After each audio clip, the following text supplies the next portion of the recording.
Hi Gemini, welcome to your September 2017 love reading. It's Raina here.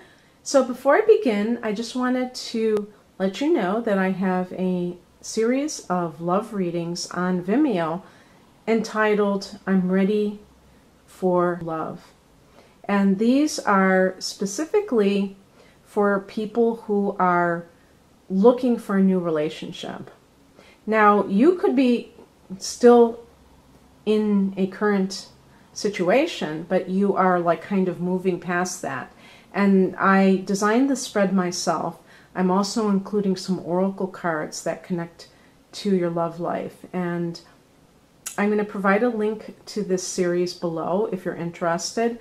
I also wanted to let you know that this, obviously I have already laid out the cards because I had to start over again. So that's why they're like this. There was like some massive noise. Okay. The overall theme here for the month of September is the High Priestess.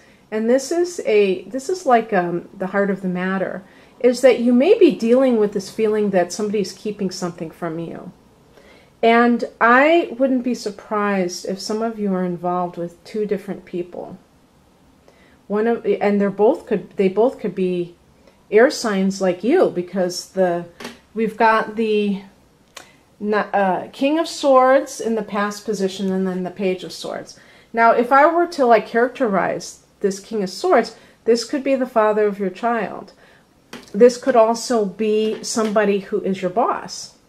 The King is somebody in a position of authority, and this person you may have been kind of, I don't know, straying from this person because you feel that he's closed off emotionally. And this may have been a turnoff to you, or maybe you felt like he was keeping something from you. But I feel like you're the one that is torn between two lovers, because it just seems that way. And maybe what you do is you justify it and you say, well, this King of Swords person, he wasn't very emotionally available anyway, so how was I supposed to really bond with him or continue on a relationship? He never talks about his feelings. He's always in his head. So we're talking about the swords, we're talking about Gemini, Aquarius, and Libra. And by the way, when we talk about swords, sometimes the person isn't a sun sign swords or air sign. They may have like multiple placements within their personal planets, and that gives them more of an imprint of being an air sign than let's say their sun is in Cancer.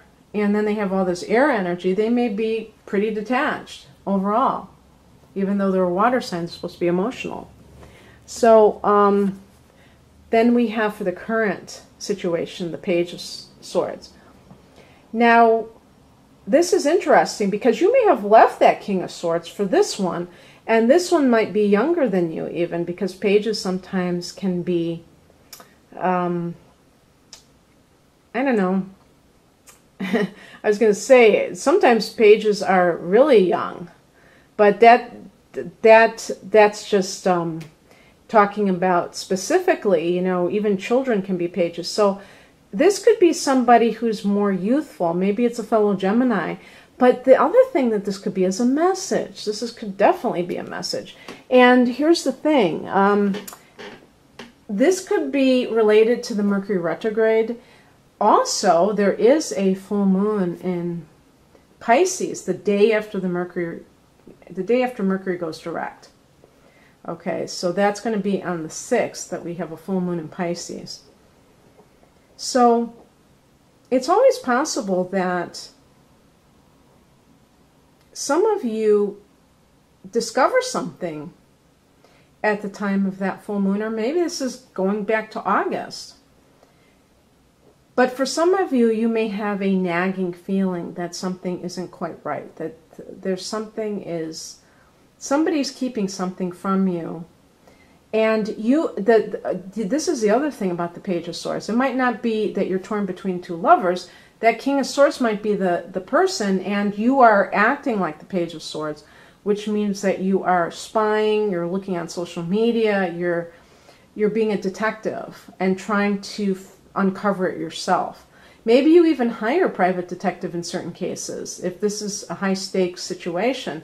But you may just do your own legwork, and you may be kind of trying to prove to yourself that your suspicions are right about this King of Swords. The higher message is the Wheel of Fortune. So that's actually a good higher message, because it's saying that if you're feeling that things have been kind of misaligned for some reason, and again, going back to that Mercury retrograde, you are ruled by Mercury, so you may get hit harder, or it just may, I don't know, it might impact you more strongly. But the Wheel of Fortune is saying that you are going to be aligned once again, and it's that sense of luckiness. And interestingly, the Wheel of Fortune is connected with Jupiter. Jupiter is in Libra. In September, this is the last month, full month, that Jupiter will be in Libra. And this is your 5th house of romance. So it's always possible that you will have a new love come in, and this will be more of someone that is suitable for you.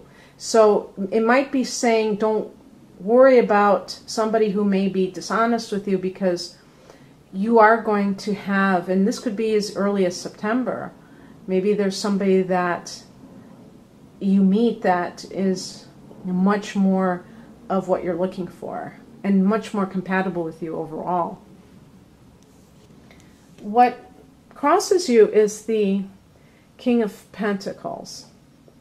Now, this is kind of another king, so if this person that you are involved with is your boss, and maybe, you know, it's one of those things where you know he's married, and yet you're messing with him, for lack of a better term, thinking that he's going to leave his wife. This is a card that's saying that he's too materialistic to risk losing his business, losing his money. And even if he's not like a business owner, if he's, let's say he's some other supervisor, or maybe he's an accountant or whatever he does, he may be like, I've got my life, I don't want to risk my wealth, I want to keep it, and I don't want to open myself up to getting taken to the cleaners. And so you may be waiting for him to do something that he has no intention of doing. So that might be the deception that's going on for you. When I see kings multiple times, I either think of fathers or father figures. I think of the father of your child, or I think of bosses. Somebody who has a position of authority, possibly even over you. And it may feel like this person is, that they hold the strings in some way. But really they don't. You have the ability and actually the responsibility to make decisions based on what's good for you.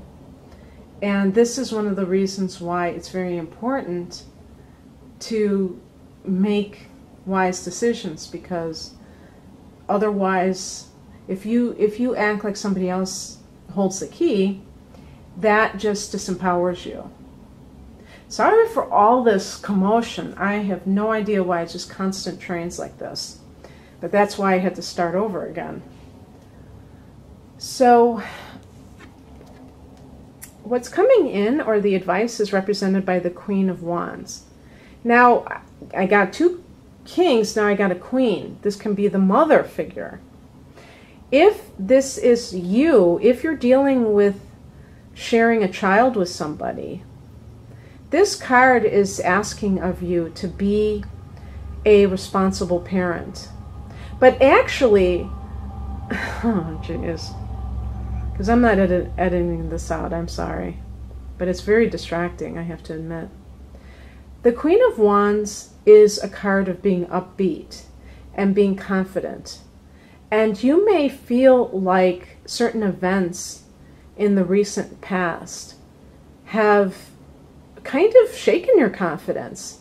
You know, being in this position represented by the High Priestess is actually a very crazy-making position, because sometimes we really feel strongly that something is going on, but we can't prove it.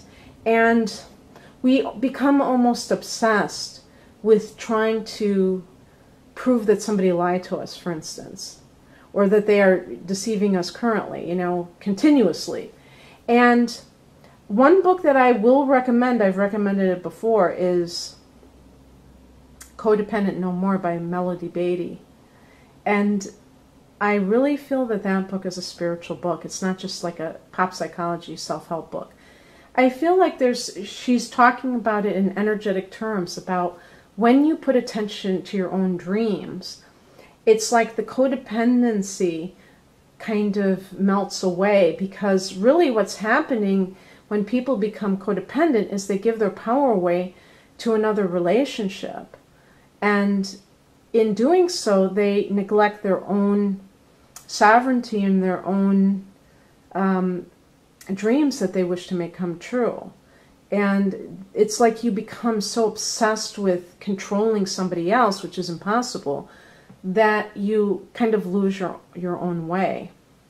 And this is kind of what I was talking about with the Wheel of Fortune, is you may have lost your way, but you're going to regain it. And part of this, I think, with the Queen of Wands is not only confidence, but a sense of that royalty, which is like your divine birthright as a human being.